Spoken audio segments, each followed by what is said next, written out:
नमस्कार दोस्तों, स्वागत है आप सबका आपके अपने यूट्यूब चैनल यूनिक स्टडी 360 में। तो दोस्तों आज हम देखेंगे अपना जो फिज़िक्स का हमारा टॉपिक वाइज जो क्लास चल रही थी तो उसका फर्स्ट यूनिट जो है वो हमारी यूनिट्स एंड मेजरमेंट जो है वो कंप्लीट हो चुकी है। तो सेकेंड जो हमारा लेसन है, सेकेंड पार्ट जो है हमारा वो है मोशन यानी गति। तो आज हम स्टार्ट कर रहे हैं मोशन। तो सबसे पहले देखते हैं कि मोशन इन स्ट्रेट लाइन यानी सरल रेखा में गति जो होती है उसमें कौन कौन सी चीज़ें आती हैं और उसमें हमें क्या क्या चीज़ों की जानकारी होनी चाहिए। तो सबसे पहले हम जानते हैं दूरी क्या होती है।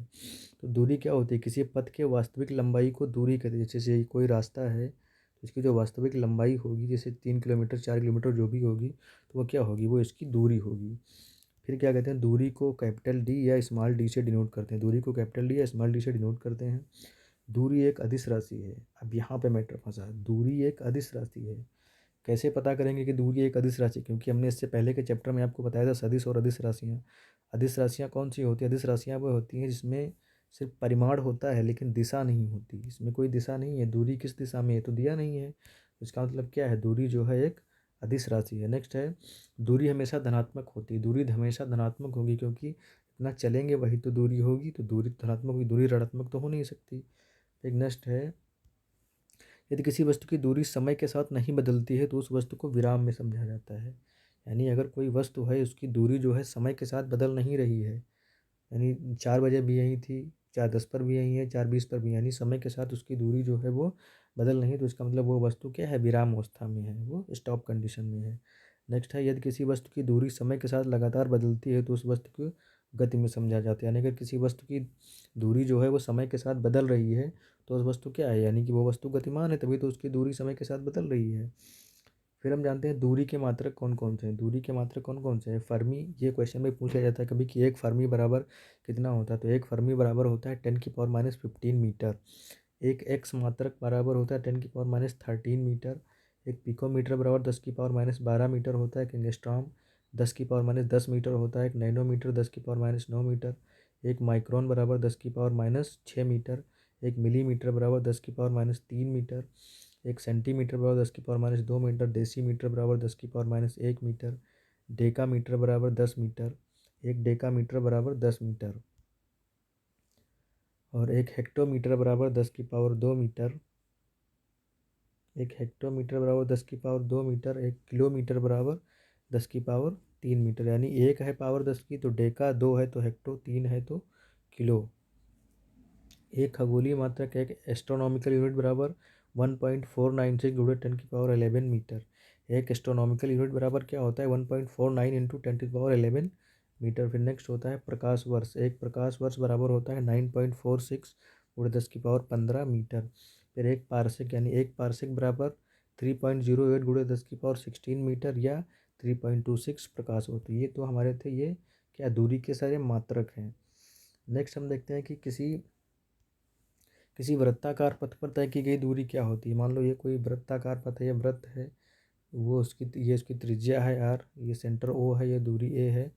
तो इसकी दूरी क्या होगी, किसी वृत्ताकार पथ पर तय की गई दूरी, यानी एक चक्कर में तय की गई दूरी कितनी होगी। एक चक्कर का मतलब है, मान लीजिए ये वृत्त बना हुआ है, अगर आप यहाँ से स्टार्ट करेंगे तो यहाँ पर जब लौट के आएंगे तभी ना आपका एक चक्कर पूरा होगा। तो एक चक्कर पूरा होने का मतलब है कि वृत्त की पूरी परिधि को एक बार चलना। वृत्त की पूरी परिधि को एक बार चलना। जब वृत्त की पूरी परिधि को एक बार चलेंगे तो वृत्त की परिधि क्या होती है, वृत्त की परिधि होती है 2πr। तो वही हमारी एक चक्कर में तय की गई दूरी यहाँ पे लिखी है 2πr। इसी का मतलब है कि एक चक्कर में तय की गई दूरी कितनी होगी, 2πr होगी। फिर अगर हम देख लें कि n चक्करों में चली गई दूरी, तो अगर एक चक्कर में चली गई दूरी 2πr है तो n चक्करों में चली गई दूरी क्या है, n × 2πr होगी। तो जब n × 2πr होगी तो वहीं पे यहाँ लिख दिया गया कि n चक्करों में चली गई दूरी d बराबर n × 2πr। अब हम थोड़ा एक न्यूमेरिकल देखते हैं जिससे कि हमारा ये कॉन्सेप्ट जो है वो थोड़ा बिल्ड हो। कोई व्यक्ति 5 मीटर की वृत्त की त्रिज्या पर 440 मीटर की दूरी तय करता है, तो चक्करों की संख्या क्या है, यानी जो त्रिज्या है उसकी वो 5 मीटर है और टोटल दूरी जो वो डी तय करता है वो कितनी है, 440 मीटर। तो हम फार्मूला हम जानते हैं, फार्मूला क्या होता है, डी बराबर n × 2πr। हमें n की वैल्यू निकालनी है, तो n की वैल्यू निकालने के लिए हमको क्या करना होगा, d/2πr बराबर n। तो 440 को जब 2πr से हम भाग देंगे तो 2 × पाई का मतलब 22/7, पाई का मतलब मान क्या होता है 22/7, और रेडियस त्रिज्या की वैल्यू कितनी है 5, जब हम भाग करेंगे तो आएगा 14, यानी वो 14 चक्कर लगाए इसने। नेक्स्ट है, कोई व्यक्ति 14 चक्कर में किसी वृत्ताकार पथ पर 880 मीटर की दूरी तय करता है, तो आर, अब इसमें आर की वैल्यू पूछ रहा है, यानी वृत्ताकार पथ पर दूरी कितनी की 880 मीटर पूछ क्या रहा है आर, तो यहाँ पर हम 880 किसके बराबर कर देंगे 2 पाई आर के, यहाँ से आर रखेंगे 2 पाई इधर को ट्रांसफ़र कर देंगे, भाग करने पर जो त्रिज्या की वैल्यू आएगी वो आएगी 10 मीटर। फिर नेक्स्ट हम देखते हैं कि विस्थापन क्या होता है। नेक्स्ट हमारा आता है विस्थापन। दोस्तों विस्थापन क्या होता है, विस्थापन किसी किसी पथ के न्यूनतम लंबाई को विस्थापन कहते हैं। किसी पथ के न्यूनतम लंबाई को विस्थापन, न्यूनतम पथ कैसे समझेंगे हम, जैसे मान लीजिए ये एक ट्रायंगल है, ये है 4, ये है 5, इसको हम मान लेते हैं 6। तो देखो अगर हम यहाँ से पॉइंट ए से पॉइंट बी तक की दूरी निकालें तो कितनी होगी, 5 और 4 को जोड़ेंगे तो कितना होगा 9, यानी कि ये वास्तविक वैसे तो 5 + 4 बराबर ये 9 है, लेकिन अगर हम विस्थापन देखें तो विस्थापन का मतलब होता है, विस्थापन का मान दूरी से कभी बड़ा नहीं हो सकता, यानी विस्थापन जो कभी दूरी से बड़ा नहीं होगा। किसी पथ के न्यूनतम लंबाई को विस्थापन कहते हैं। तो इस ट्रायंगल में, ये जो ट्रायंगल हमने बनाया इसमें न्यूनतम दूरी कौन सी होगी, यहाँ से घूम के जाएंगे तब न्यूनतम होगी, या ये दूरी, ये जो ए से बी तक की ये दूरी होगी, ये न्यूनतम होगी, तो हम इसी को विस्थापन कहते हैं। यानी डायरेक्टली जो न्यूनतम दो बिंदुओं के बीच की जो न्यूनतम दूरी होगी उसे विस्थापन कहेंगे। आई होप आपको समझ में आएगा होगा कि विस्थापन क्या होता है। विस्थापन जो है, विस्थापन का मान दूरी से कभी बड़ा नहीं हो सकता, विस्थापन जो है दूरी से कभी बड़ा नहीं होगा, सदैव छोटा होगा या बराबर होगा। नेक्स्ट क्वेश्चन है, विस्थापन का मान धनात्मक, ऋणात्मक तथा शून्य तीनों दिशाओं में हो सकता है, वो कैसे। विस्थापन पॉजिटिव कब होगा, दूरी की दिशा में, दूरी की दिशा में चलेंगे तो विस्थापन पॉजिटिव होगा। जीरो कब होगा, जब हम जहाँ से चलना स्टार्ट किया वहीं पे चले, जैसे हमने यहाँ से स्टार्ट किया, हमने 50 किलोमीटर की दूरी तय की और फिर हम यहीं आ गए, तो हमारी दूरी तो हो गई 50 किलोमीटर, लेकिन हमारा विस्थापन क्या हुआ 0, क्योंकि फाइनल पॉइंट और इनिशियल पॉइंट के बीच कुछ है ही नहीं, तो 0 तो होगा ही विस्थापन। फिर आता है माइनस, जब दिशा बदल दे, जब हम दिशा बदल दें तो विस्थापन हमारा माइनस में हो जाएगा। फिर नेक्स्ट हम देखते हैं वेग क्या होता है। वेग बराबर क्या होता है, वेग बराबर क्या होता है, विस्थापन अपान समय। समय अगर 1 सेकेंड हो तो वेग बराबर विस्थापन हो जाएगा, अगर समय 1 सेकेंड हो तो वेग बराबर विस्थापन हो जाएगा। अतः एकांक समय में किए गए विस्थापन को वेग कहते हैं, यानी 1 सेकेंड में जितना विस्थापन किया जाएगा उसे वेग कहते हैं। 1 सेकेंड में तय किया गया विस्थापन को क्या कहते हैं, वेग कहते हैं। और वेग क्या होता है, वेग एक सदिश राशि होती है, क्योंकि वेग में परिमाण और दिशा दोनों होते हैं। वेग का मात्रक मीटर पर सेकंड एमकेएस पद्धति में होता है, और सेंटीमीटर पर सेकंड किसमें, सीजीएस पद्धति में होता है। सेंटीमीटर पर सेकंड किसमें होता है, सीजीएस पद्धति में होता है। नेक्स्ट हमारा होता है वेग धनात्मक, ऋणात्मक तथा शून्य तीनों दिशाओं में हो सकता है। वेग भी जो है धनात्मक, ऋणात्मक और शून्य तीनों दिशाओं में हो सकता है। फिर आती है चाल।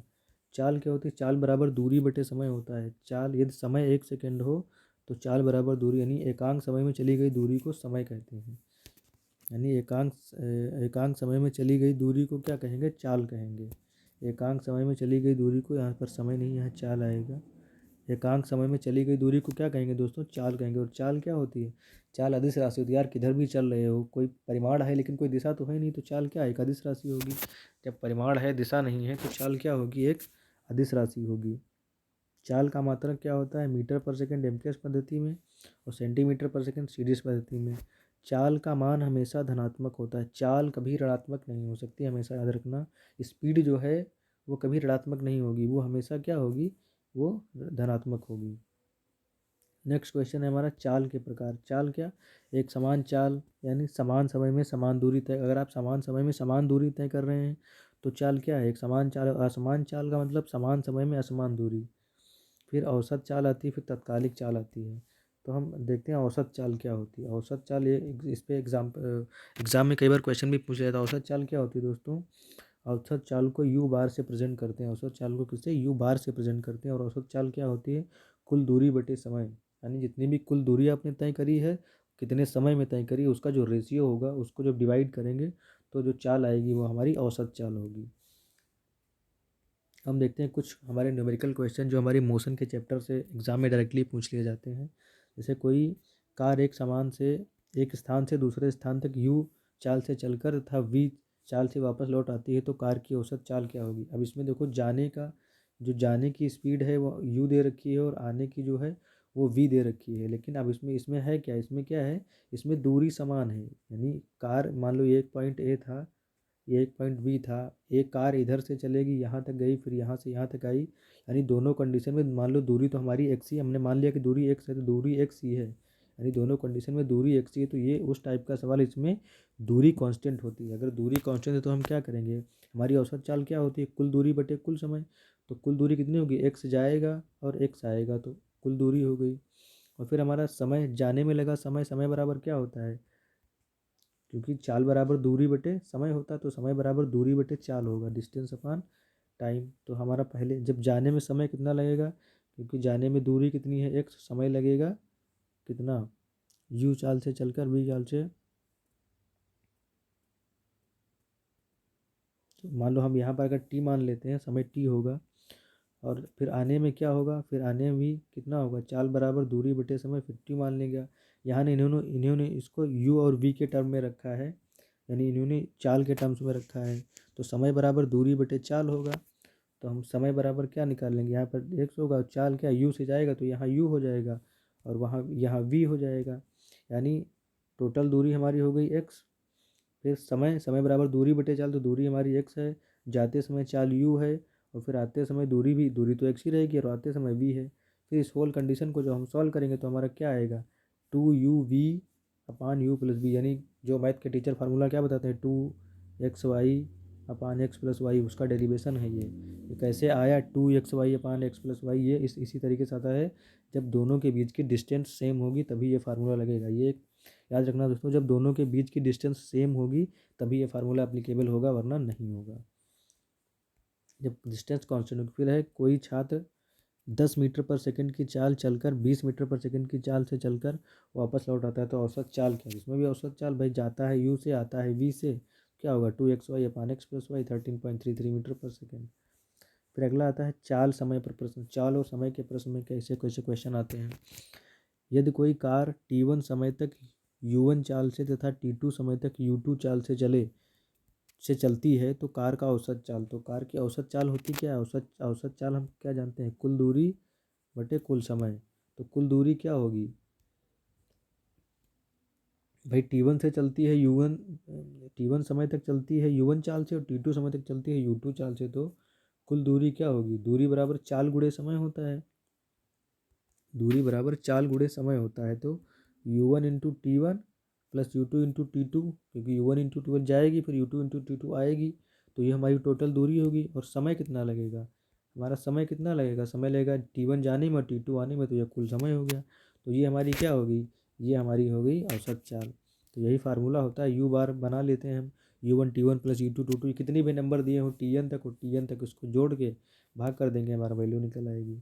जैसे ये न्यूमेरिकल देखिए, कोई कार 2 घंटे तक 20 किलोमीटर पर किलोमीटर पर आवर के चाल से और 3 घंटे तक 30 किलोमीटर पर आवर की चाल से तथा 4 घंटे तक 40 किलोमीटर पर आवर से चलती है तो कार का औसत चाल क्या होगा। ये बहुत घुमाऊ क्वेश्चन होता है, अगर जिसको ये डेरिवेशन नहीं मालूम है उसके दिमाग में फिट ही नहीं होगा। तो हमें क्या देखना है, 2 घंटे तक 20 किलोमीटर यानी 2 गुणे 20, फिर 3 घंटे तक 30 किलोमीटर, 3 गुणे 30, फिर क्या करेंगे 4 घंटे तक 40, 4 गुणे 40, फिर नीचे क्या करेंगे 2 घंटा प्लस 3 घंटा प्लस 4 घंटा, जोड़ के भाग कर देंगे, हमारा निकल आएगा, औसत चाल निकल आएगी। फिर नेक्स्ट क्या आता है, दूरी और चाल पर प्रश्न।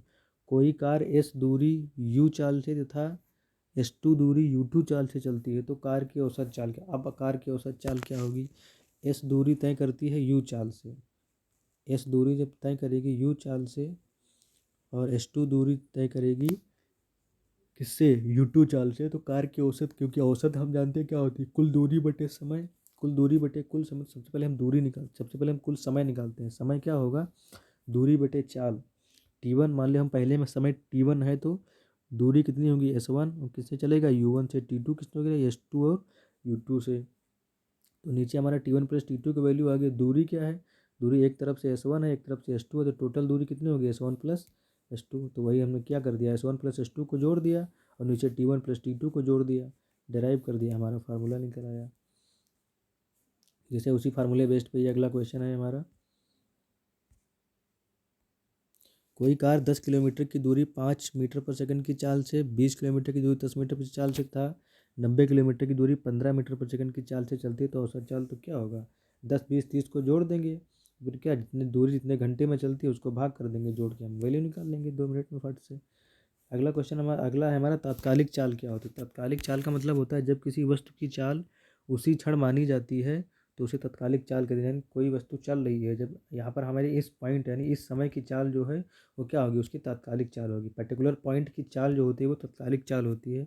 सभी वाहनों की स्पीडोमीटर तात्कालिक चाल मापते हैं, यानी सभी वाहनों के जो स्पीडोमीटर होते हैं, हमारे वाहनों के गाड़ियों के जो स्पीडोमीटर लगे होते हैं वो क्या मापते हैं, वो गाड़ियों के स्पीडोमीटर तात्कालिक चाल मापते हैं। यानी जितने समय गाड़ी चल रही है पर्टिकुलर पॉइंट पे ही वो वैल्यू उसकी बताते हैं कि कितनी स्पीड से चल रही है, तो वो तात्कालिक चाल होती है। यानी जितने भी स्पीडोमीटर होते हैं गाड़ियों में, क्या कौन से मीटर लगे होते हैं, स्पीडोमीटर। स्पीडोमीटर क्या तात्कालिक चाल नापते हैं। फिर अगला आता है हमारा त्वरण। त्वरण क्या होता है, त्वरण को ए से प्रदर्शित करते हैं। त्वरण क्या होता है, वेग परिवर्तन की दर बटे समय। यानी वेग परिवर्तन को अब जब हम समय से भाग करेंगे तो क्या आएगा, त्वरण आएगा। अतः वेग परिवर्तन की दर को त्वरण कहते हैं। यह एक सदिश राशि, त्वरण भी एक सदिश राशि क्योंकि इसमें परिमाण और दिशा दोनों होते हैं। इसमें दिशा में परिमाण दोनों होते हैं। त्वरण का मात्रक मीटर पर सेकंड स्क्वायर मिले एमकेएस पद्धति में होता है और सीजीएस में क्या होगा, सेंटीमीटर पर सेकंड स्क्वायर। त्वरण का मान पॉजिटिव तथा निगेटिव हो जाता, जब पॉजिटिव होता है त्वरण कहते हैं, जब निगेटिव होता है तो मंदक कहते हैं। त्वरण क्या होता है, वेग परिवर्तन की दर। यानी पहले मान लिया हमारा लास्ट वेग प्रारंभ फाइनल वेग वी था और इनिशियल वेग यू था, बटे समय से भाग कर देंगे तो हमारा क्या आ जाएगा, त्वरण आ जाएगा। जहाँ पर यह त्वरण है, वी अंतिम वेग है, यू प्रारंभिक वेग और टी समय है। क्योंकि हम प्रारंभिक वेग को अंतिम वेग से अगर घटाएंगे तो वैल्यू माइनस में आएगी, क्योंकि जो इनिशियल वेग है यू हमेशा कम होगा, जो फाइनल वेग है वी हमेशा ज़्यादा होगा। तो इसीलिए हम वी माइनस यू करते हैं, ना कि यू माइनस वी करते हैं।